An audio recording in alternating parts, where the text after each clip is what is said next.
धन्यवाद श्री राकेश शर्मा जी, जो हमारे मीडिया के प्रभारी हैं, और सभी हमारे पत्रकार बंधु। और मैं ये भी कहना चाहता हूं कि हम कांग्रेस के इस हनीमून पीरियड में खलल नहीं डालना चाहते। मैं इसको हनीमून पीरियड कहता हूं, और हम कबाब की हड्डी भी नहीं बनना चाहते थे। परंतु अगर पिछले दिनों अगर हम देखें तो हिमाचल प्रदेश में जो कुछ हो रहा है वो हिमाचल प्रदेश के लोगों के और आवाम के खिलाफ। नया कुछ नहीं हुआ। यानी जो 10 गारंटियां दी गई थी, कहा था कि पहली कैबिनेट की मीटिंग में ओपीएस लागू कर देंगे, मंत्रिमंडल ही पूरा नहीं बन सका, खींचतान चली हुई है। और मैं ये भी कहना चाहता हूं कि हिमाचल प्रदेश में कांग्रेस मात्र 0.9% मत से 40 सीटें लेकर के गई, 0.9, और भाजपा से कुल 38,000 वोट ज्यादा मिले। पर उसके बावजूद भी हमने संयम रखा कि इंतजार करो, देखते हैं। पर आज की तारीख तक हिमाचल प्रदेश में जो पिछली निवर्तमान सरकार ने जनहित को ध्यान में रखते हुए जितने भी ऑफिसेज खोले थे, प्रतिदिन उन पर गाज गिरना शुरू हो गई है। और आज की तारीख तक लगभग 507 कार्यालयों को बंद कर दिया गया है। जो जन विरोधी निर्णय है, जनता के खिलाफ के निर्णय है, जनता की सुविधाओं को लेकर के निवर्तमान सरकार श्री जयराम ठाकुर जी ने जो प्रदेश के लिए कुछ किया था, उसके खिलाफ ये निर्णय। तो हिमाचल प्रदेश में अगर देखा जाए तो विद्युत विभाग के सर्कल ऑफिस बंद कर दिए, डिवीजन बंद कर दिए, सब डिवीजन बंद कर दिए, पॉलिटेक्निक बंद कर दिए, आईटीआईज के ऊपर गाज गिरने के लिए तैयार है, हेल्थ इंस्टीट्यूशन बंद कर दिए, रेवेन्यू डिपार्टमेंट की सब तहसील, पटवार सर्कल, कानगो सर्कल बंद कर दिए। यानी मैं ये कह सकता हूं, ये कहा जा रहा है कि इसमें वित्त विभाग की कोई भी संतुति नहीं थी। मेरी जानकारी के अनुसार, या मैं अपने विधानसभा क्षेत्र की बात करूं, जितने भी जनहित को ध्यान में रखते हुए निर्णय लिए गए थे, वो जनता की मांग के अनुसार मुद्दे उठाए गए थे। फील्ड से रिपोर्ट संबंधित विभाग की मंगवाई जाती है, फाइनेंस में वो मुद्दा जाता है, कैबिनेट में उस पर चर्चा होती है, फिर ये फाइनल होता है कि आपको ये हेल्थ इंस्टीट्यूशन दिया जा रहा है, आपको ये पॉलिटेक्निक कॉलेज दिया जा रहा है, आपको ये पीडब्ल्यूडी लोक निर्माण विद्युत विभाग का डिवीजन दिया जा रहा है, ये सब तहसील दी जा रही है, ये तहसील दी जा रही है। इसलिए कोई कांग्रेस की सरकार, वैसे उनका पूरा मंत्रिमंडल भी नहीं बना है, 2 लोग ही निर्णय लेकर के हिमाचल प्रदेश के लाखों लोगों के भावनाओं के खिलाफ निर्णय ले रहे हैं। इसलिए ये निराधार है कि यहां पर फाइनेंस डिपार्टमेंट की कोई भी संतुति नहीं थी। मैं ये कहना चाहता हूं कि फाइनेंस डिपार्टमेंट, कैबिनेट और फील्ड से रिपोर्ट आने के बाद ही ये सारे कार्यालय हिमाचल प्रदेश में खोले गए थे। इसलिए इस कांग्रेस की सरकार के निर्णयों का मैं कड़े शब्दों में निंदा करता हूं, और ये भी कहना चाहता हूं कि भारतीय जनता पार्टी हिमाचल प्रदेश की एक जीवित पार्टी है। मात्र कुछ प्रतिशत से हम पिछड़ गए, इसका मतलब ये नहीं कि हम कहीं नहीं है। हम जनता की आवाज को, पत्रकार मित्रों, आपके माध्यम से उठाना चाहते हैं। हम विधानसभा में भी इस आवाज को उठाएंगे, हम विधानसभा के बाहर भी सड़कों पर इस आवाज को उठाएंगे, धरनों के रूप में इस आवाज को उठाएंगे और कांग्रेस के सरकार को यह आभास करवाएंगे कि जनता के हित को ध्यान में रखते हुए ये जितने भी तमाम दफ्तर डीनोटिफाई किए गए हैं उनको बहाल किया जाए, और उसके बावजूद भी वो नहीं मानते हैं तो हम कोर्ट का दरवाजा भी खटखटाएंगे। क्योंकि मैं अगर हेल्थ इंस्टीट्यूशंस की ही बात करूं, सरकार किसी भी प्रदेश में सरकार 5 साल के लिए बनती है और 5 साल ये नहीं कि 1 अप्रैल के बाद जो निर्णय लिए गए उनको निरस्त कर दो।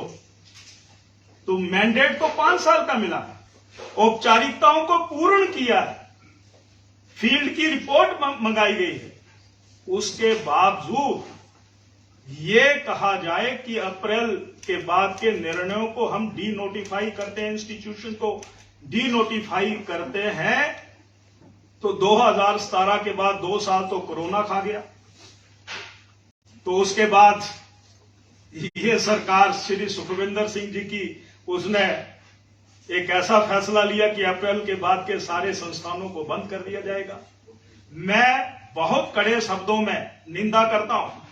ठीक है, हिमाचल प्रदेश की सरकार ने आपको जनादेश दिया, श्री सुखविंदर सिंह सुक्खू जी मुख्यमंत्री बने हैं, श्री मुकेश अग्निहोत्री जी उप मुख्यमंत्री बने, लोगों ने आपको बधाई, आप सरकार चलाएं, पर इस प्रकार के निर्णयों को बिल्कुल ना लें और जो दफ्तर आपने बंद किए हैं उनको बहाल करें। मैं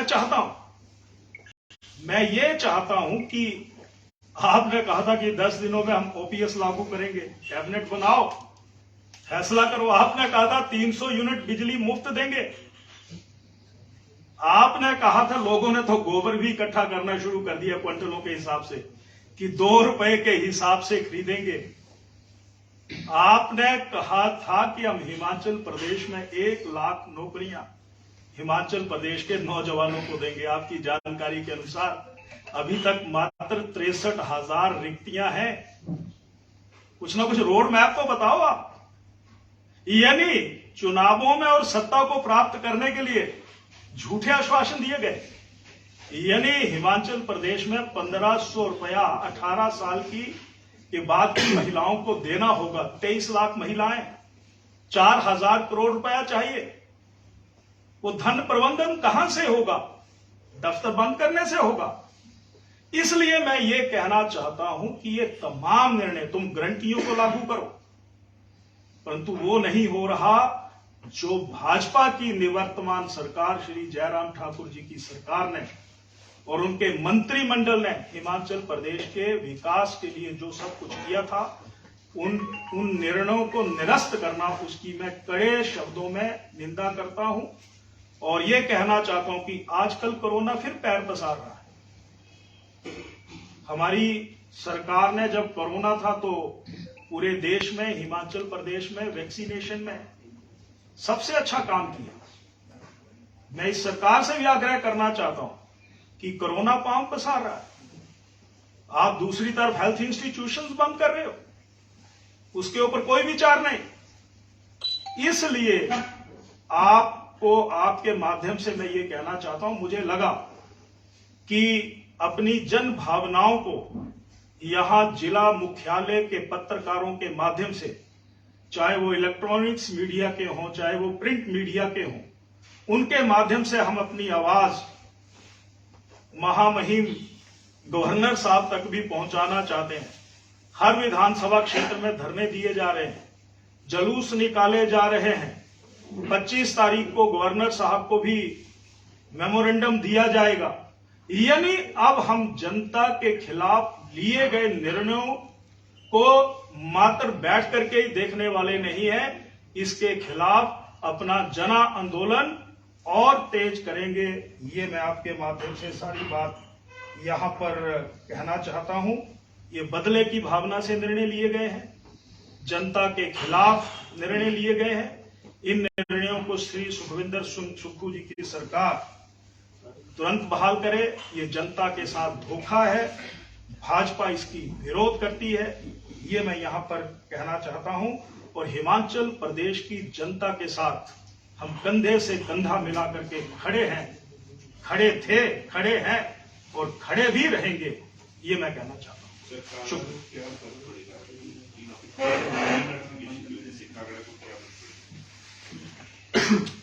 ऐसा है कि जब कभी भी कोई इंस्टीट्यूशंस खुलते हैं, जैसे मैं हेल्थ इंस्टीट्यूशंस की बात करूं, हिमाचल प्रदेश पहाड़ी राज्य है और इस पहाड़ी राज्य में भौगोलिक परिस्थितियों को ध्यान में रखते हुए और वहां की दूरियों को ध्यान में रखते हुए ये सारे दफ्तर खोले जाते हैं। अब मैं ये कहूं कि यहां हमारे पालमपुर में एक इलेक्ट्रिसिटी विभाग का सर्कल खुला था, उस तरफ के लोगों को धर्मशाला आना पड़ता था। नूरपुर में खुला था तो चंबा, नूरपुर और सब डिवीजन के लोगों को चंबा जाना पड़ता था। तो फर्क तो पड़ता है, क्यों नहीं पड़ता है? समय का पड़ता है, पैसे का पड़ता है, वर्किंग कैपेसिटी का पड़ता है, हेल्थ इंस्टीट्यूशंस बंद हो रहे हैं उसका पड़ता है। तो फर्क तो पड़ता है और फर्क पड़ रहा है, ये मैं कहना चाहता हूँ। सर, इनका ये कहना है कि ये जो नोटिफिकेशन हो रही है या रिव्यू किया जा रहा है, ये इन्होंने कोई पहली बार नहीं किया है, ये रिवायत चली आ रही है और हर सरकार इस तरह से करती है। इस पर क्या कहना चाहिए? नहीं, मैं ये कहना चाहता हूं कि उनके पास तथ्य नहीं है, ना ही प्रमाण है। और तथ्य प्रमाणों के बिना जब कोई व्यक्ति निर्णय लेता है तो वो एक दुर्भावना ही गिनी जाती है। रिव्यू किए जाते हैं परंतु उसमें नोटिफिकेशन निरस्त की जाए, डिनोटिफाई किया जाए, ऐसा कभी नहीं हुआ है। और तीसरा मैं ये कहना चाहता हूं कि सरकार 5 साल के लिए चुनी जाती है।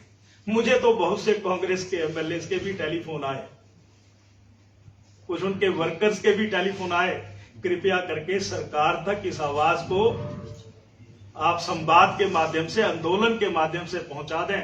हम मजबूर हैं, कुछ कह नहीं सकते, बेचारे वो भी मजबूर हैं क्योंकि उनको भी जनता ने जनादेश दिया है। तो इसलिए मैं ये कहना चाहता हूं कि हिमाचल प्रदेश के परिदृश्य को ध्यान में रखते, और मैं ये भी देख रहा हूं, मैं रामपुर की बात देख रहा था, वहां पर कई वर्षों से एमएलए कांग्रेस के हैं, वहां पर जो तहसीलें, सब तहसीलें, हेल्थ इंस्टीट्यूशंस खुले थे, वो भी निरस्त कर दिए। जिला कांगड़ा में कई स्थानों पर कांग्रेस जीती है, कई स्थानों पर जीती है, तो वहां पर भी निरस्त हुए। इसलिए नुकसान किसी एक विधानसभा का नहीं, ये पूरे जिला कांगड़ा और हिमाचल प्रदेश का, ये कहना चाहता हूं। सर, बोला जा रहा है कि बिना बजट के ही इंस्टीट्यूशन जो है वो खोल दिए गए थे, क्या कहेंगे? ये बिना बजट के मैडम इंस्टीट्यूशन नहीं खोले जाते हैं। एक पहले मांग आती है, उसके बाद मांग जो है वो संबंधित विभाग के पास जाती है, वहां पर फिजिबिलिटी रिपोर्ट आती है, उसके बाद फाइनेंस डिपार्टमेंट के पास वो रिपोर्ट जाती है, उसकी मंजूरी मिलने के बाद मंत्रिमंडल में की बैठक में उस पर चर्चा होती है, फिर उसकी प्रोसीडिंग जो है वो फाइनल होती है, यस या नो के रूप में। इसलिए जितने ये इंस्टीट्यूशन हैं, ये सारी औपचारिकताएं पूर्ण करने के बाद ये इंस्टीट्यूशन खोले गए थे। उनके आरोप बिल्कुल निराधार है। सर, भाजपा विधायक दल की बैठक है, इसको क्या विशेष एजेंडा रहने वाला है? नहीं, मुझे तो सिर्फ यही जानकारी है कि हम सभी विधायक वहां पर इकट्ठे होंगे और अपनी बात जो है, आगामी रणनीति वहां पर बनाएंगे और अपनी आवाज को प्रदेश के हर कोने तक पहुंचाएंगे, यही एजेंडा है। सर, कांग्रेस पार्टी का कहना है कि शिक्षण संस्थान खोले गए थे बीजेपी के समय, पर उन्हें शुरू नहीं किया गया था, इसलिए उन्हें बंद किया जा रहा है। क्योंकि स्टाफ वहां पे नहीं, इंफ्रास्ट्रक्चर वहां पे नहीं, इस वजह से उन शिक्षण संस्थानों को बंद किया जा रहा है। उसको लेकर कहना चाहेंगे? मुझे लगता है कि ये जो वो कुछ कह रहे हैं, वो क्यों कह रहे हैं मुझे नहीं जानकारी, और आपने किससे सुना है वो मुझे जानकारी नहीं। मुकेश जी का ये बयान है कि शिक्षण संस्थानों को बंद कर दिया है। शिक्षण संस्थान तो उन्होंने खोले थे, कॉलेजेस, जाते जाते 26 कॉलेज, परंतु उन कॉलेजेस को चलाने का जिम्मा श्री जयराम ठाकुर जी ने अपने हाथों में लिया था। इसलिए कोई ये कहे कि शिक्षण संस्थान खोल दिए, उसमें बजट का प्रावधान नहीं था या उसमें टीचर्स नहीं थे, ये बिल्कुल निराधार है। सर, ये केंद्रीय नेतृत्व और प्रदेश का नेतृत्व भी तय करता है। प्रेजेंट में आपका नेता कौन है? सुरेश कश्यप जी हैं या जयराम जी हैं? प्रेजेंट में नेता सभी जो एमएलए जीत करके गए हैं वो सभी नेता ही हैं। नहीं, एक नेता है ना जिसके नेतृत्व वो हो जाएगा फैसला, पार्टी जल्दी से जल्दी कर लेगी। सर, ये कहा जा रहा है कि कांगड़ा को बड़ा पद मिल सकता है या पर प्रदेश अध्यक्ष या फिर नेता प्रतिपक्ष, और आपका नाम भी चर्चाओं में। ये पार्टी, हमारी पार्टी भारतीय जनता पार्टी ये सारी बातें तय करती है, और जो पार्टी तय करती है वो उस व्यक्ति पर लागू होता है।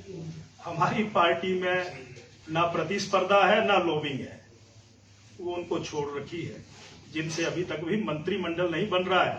सूची फाइनल हो रही है, फिर टकरा रही है। यहाँ पर वैसा कुछ नहीं। सर, अगर आपको नेता प्रतिपक्ष बनाया जाता है तो आप उसके लिए कितना तैयार हैं? जब बनाया जाएगा उसके बाद आपसे बात करूंगा। सर, अभी तक कांग्रेस जो है वे अपने विधायकों को शपथ नहीं दिला पाई है, विधायक है वे शपथ नहीं ले पाए हैं। कहीं भाजपा के संपर्क में कुछ लोग तो नहीं कि सरकार बदलने का? हम तो ये चाहते थे कि जल्दी से जल्दी सेशन बुलाया जाए और चुने हुए विधायकों का की शपथ हो, ये मैं कहना चाहता हूँ। अब ये बात आप वहां से जान सकते हैं कि वो शपथ में, पहले तो ठीक है माननीय मुख्यमंत्री जी कोरोना पॉजिटिव हो गए थे, तो जल्दी से जल्दी वो सरकार और विधानसभा ही सेशन बुलाती है, तो जल्दी से जल्दी बुलाएं और धर्मशाला में ही रौनक बढ़े और हम भी शपथ ले सकें। दिसंबर के बाद चर्चाएं हैं जी, आपका इरादा नोटिस को लेकर भी चर्चाएं हैं। मुझे इसकी जानकारी। Thank you very much. आप सभी